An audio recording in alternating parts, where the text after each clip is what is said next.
Hello, everyone, and welcome back. Hello, everyone, and welcome back. Our next speaker is Clemens Zauchner. Clemens studied business informatics in Innsbruck and data science in London. He worked with companies like OMV, EasyJet, Sainsbury's, and the Unbelievable Machine Company. Co-author of open source R package table HTML, a tool to create and style HTML tables from R, and currently he's a data scientist at IT-Power Services. Clemens, are you here? Hello. Hi. Hi. Thank you for having me. How are you this morning? I'm good, thank you. How are you? I'm also good. The good thing about having a virtual conference is that we're already reducing the empty kilometers. We're not traveling anywhere. We're doing this Exactly. from home. Yeah. So I won't take any more of your time. You feel free to start. Thank you very much. I hope you can see my screen already. Today I'm going to talk about a project that we did together with Gartner. It was about reducing empty mileage using data science. I'm going to talk about first the companies behind the project. I'm going to talk about the background of the project and the goals. I'm going to talk about our ways of working, our operating model to deliver a data science project. I'm also going to talk about the results and how we put the solution to production. Let me first start by introducing IT-Power Services very briefly. We were founded in 2010 as an IBM Power Systems powerhouse with a strong focus on IBM I and Linux and Power. And this was also the time when we started to implement the IT-Pairs Performance Monitor, which is a tool to monitor all components in your data center. The company has grown into various areas. The latest addition was the Data Science Business Unit, which I'm part of. And we bring all that knowledge together on a regular basis as well in the IT-PS Performance Monitor. And we have built an algorithm there to detect anomalies. There's the Smart Alerts, which is nominated for an E Award in the category of machine learning and AI this year. We have a broad data science portfolio. And today I'm going to talk about the realization part where we deliver a data science project from the first concept to the finished data product. But we also have other areas as well, which I'm going to skip in the interest of time for now. Gartner, on the other hand, is one of the largest logistics companies in Austria. The headquarter is in Lambach in Upper Austria. And it is in business for more than 100 years with over 4,000 employees. And it roughly owns 2,000 trucks, maybe slightly over. And it's operating around 900,000 kilometers a year. So this is a considerable amount of kilometers on the road each year. So the road transport is the core competency, but they also are strong in intermodal transport with a rail terminal from Thessaloniki in Greece all the way to Lambach in Upper Austria. And Gartner is a long-standing partner of us at IT-Power Services.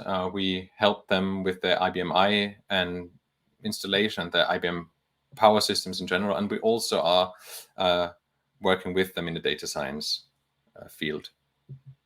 Now, the case study, the more interesting part. What's the background? Empty mileage between orders in general is not paid by the customer.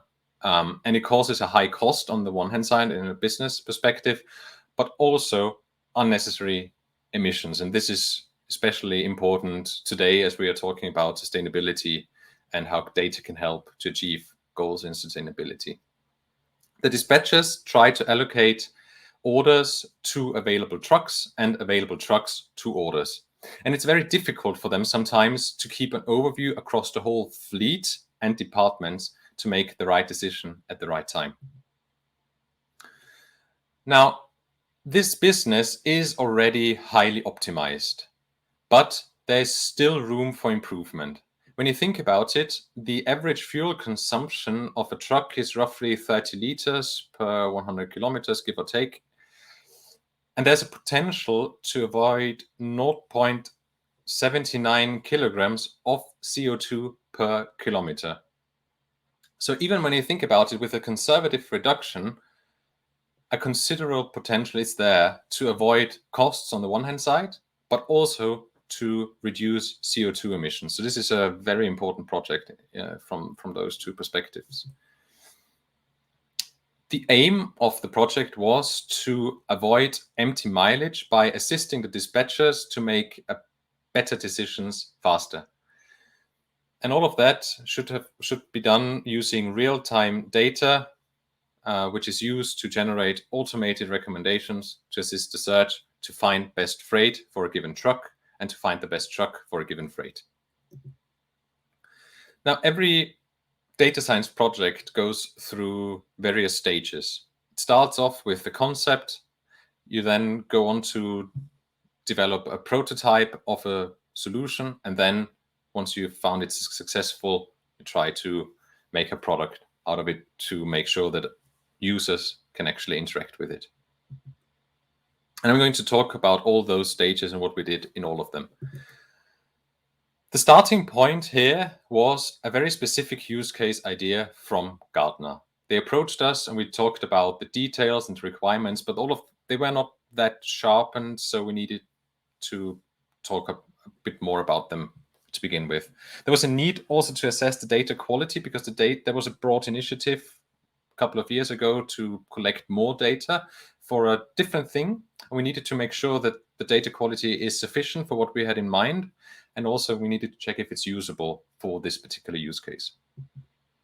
We started off with a workshop where just to define the use case in more detail, to discuss and describe the use case from various different perspectives, define success criteria, which is very important to make sure that you actually know when you're done, basically. And we also talked about the data sources and the various tables that are available potentially. In the workshop already, and also after the workshop, we also discussed the data sources in more detail. We reviewed them, we reviewed the field, and we prepared a data collection that helped us along the way in the process to fully understand the data sources, which is always the most tricky thing, obviously. The deliverable for this stage was a concept document and a draft project plan, nothing fancy there, just what we thought is going to happen roughly, without knowing too much about the project in advance. The next stage was to start with a prototyping phase or stage. The team for that project was business experts who understand the business, who are also the decision makers in all of that, subject matter experts from the dispatching areas that have the strong subject matter expertise that you need to solve the problem, and also the people who will at the end interact with the solution. We had data experts who knew the tables in and out, all the joins and all the pitfalls that you can run into. And from our side, from IT-Power Services, it was data scientists and a data engineering / DevOps capability as well in the project, especially towards the end. Now, how do we do our prototyping stage? It's basically iterations, all of them 1 week, with weekly status meetings which aim to bring together the whole project team on a regular basis to discuss the progress, to clarify questions, to foster knowledge transfer between the teams, also to coordinate the ways of proceeding in the project, and to bring everyone together, decision makers, SMEs, all of them. There are also, in addition, breakout meetings to discuss certain aspects in more detail that would kill the room at the time frame of a meeting. In those first weeks, what have we done? Basically, exploratory data analysis, data visualizations, getting familiar with the data, finding correlations between data sources, and often you discuss data quality, incomplete data, missing data, incorrect data, and also very common deviations in the data from a described process where you find something that doesn't quite make sense to you. You also talk about approaches, possible approaches that you could take that are maybe feasible, you talk about possible features, what the data look like for this approach, and you discuss those in depth on the one hand side to verify all your assumptions with the experts, and also to incorporate the subject matter expertise very early on. What we also did was to draw a non-functional front-end mock. You can see some screenshots on the right, just to get an understanding of how the dispatchers will use or interact with the final product. What are they using for a search, and what are they expecting as a result? This helps to iron out stumbling blocks very early, and it also increases the probability to reuse code in production later, because the basis, this HTML form and the results were also used in a Flask API later on with a bit more CSS to it, but that's basically it, a bit more theme. So this helps really in the communication of what you're actually trying to achieve. In the later iterations, you still talk about the results of the exploratory data analysis, but you also discuss the results of various models that you tried. What works, what doesn't work, why does it not work, and where you see room for improvement that you think are beneficial to go down. Now, in terms of data model and results, very briefly, the data that we used was real-time data from the ERP and the TMS system. What kind of load are we talking about? Where are the trucks? What kind of truck is it? What equipment is on the truck? Where is it? Where is it expected to arrive? How long do we think the unloading and loading is going to last? All of that is used and fed into a tree-based recommendation system that then spits out recommendations at the end. And the recommendations are the optimal freight for a given truck and the optimal truck for a given freight, depending on the search you're trying to do. The last stage was the product stage, the integration into a final software. When you think about it, the dispatchers interact with the web interface of the ERP. Basically, that ERP has a database in the backend. There's a routing service integrated as well that exposes a separate API. And what we have built is at the core a Python API using Flask, put that into a Docker container, and using Nginx to expose the API, and also UWSGI as a link between Nginx and Flask and Python, basically. And that Python component then connects to the database, connects to the routing services, and so on. And whenever a user starts a search from the web interface, an API call is made, the call is processed, and then a result is returned and shown on the web interface. And all of that was done in a Docker Swarm, just as a side note. So in terms of work packages, in the product stage is usually code hardening, making sure everything runs stable, is fault tolerant, is also scalable to the expected user base, and that's maintainable. And this is especially important for data science applications, because you need to be able to track what's going wrong if things go wrong, and also to make sure that you know how decisions are made. And logging obviously is also very important. It also helps with the maintainability aspect.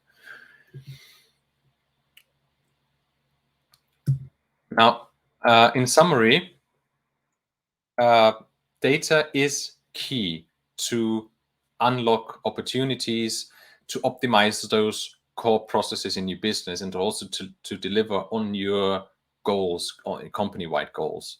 And this should be, in 2021, should be definitely sustainability and reducing your emissions. So it's cool to be part of a project like that.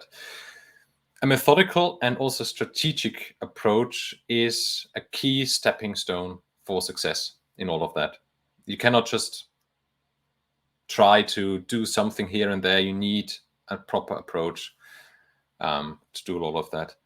prototyping really helps to engage subject matter experts, and it also facilitates testing. This helps, on the one hand side, very early on, as I mentioned, to get an understanding of the process, get to know what the dispatchers really want, the end users of the tool, what are they looking for when they start to search. And it also helps later on to make sure that people can actually interact with your solution, and to get to trust this solution. It's not some black box that they don't understand, but it's something they've interacted with along the way. This really, really helps.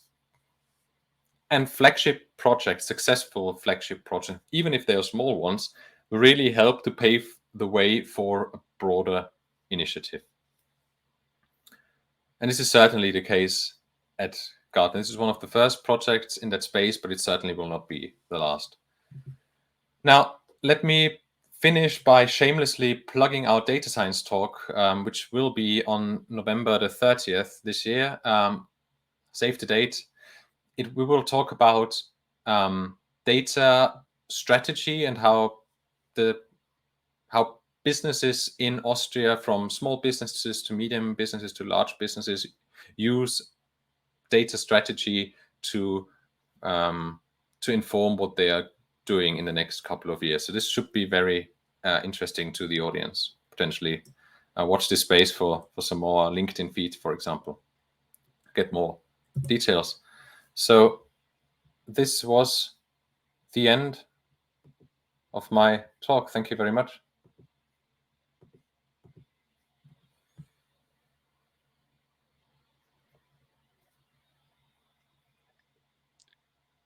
Hi. Thank you, Clemens, for the presentation. How are you feeling? The event that you've mentioned right now, are you excited about that? Yeah, definitely. We started with the thing in 2019 with a big in-person event, and then COVID happened, and we had an online event like this one in March. Actually, we tried to do something in November earlier, but it was all a mess and too short notice. But this time will be sort of a hybrid, where we will be in the office and the audience will watch from wherever they are. Yeah. But it's also good because you can invite speakers from everywhere. You have a broader audience potentially. So there's ups and downs for everything. And we'll also try to have a way of getting people together, which is quite interactive and fun. So should be interesting. Yeah, and definitely the speakers are that I've talked to will be amazing from various backgrounds. I can't announce them just yet, but they're cool. But keep tuned. Yeah. You mentioned that Gartner was one of the first, but definitely not the last projects of its kind. Does your company have any other types of projects like that in the makes? We actually have. I can't talk about the specifics, but we actually plan a very interesting project with Gartner as well. We have also already discussed it, looked at the data for that, which is also thinking about how to reduce emissions along the way. Because the beauty of road, or the horrible thing as well about road transport, is there are a lot of emissions with that, but you can be smart about it and try to reduce them as much as possible. And that's one of the things that they're trying to do, just to make sure that they have a system to reduce emissions. Systematically across the business. Yeah. That is one of the great issues. There don't seem to be any other questions from the attendees. So I'd just like to once again thank you for being our speaker. It was thank you very much for having me. And that's it. See you. I'm also looking forward to the in-person event in the afternoon today. I will be there if there are any questions. Looking forward. Yeah. The in-person event is kind of an invite only. I know. Yeah. Okay. See you, Clemens. Thank you. Yeah. Thank you to Clemens. Next up is Brendan Sisson with his talk on sustainability, architecture design for ML workloads. So stay tuned. It's in 10:30. See you.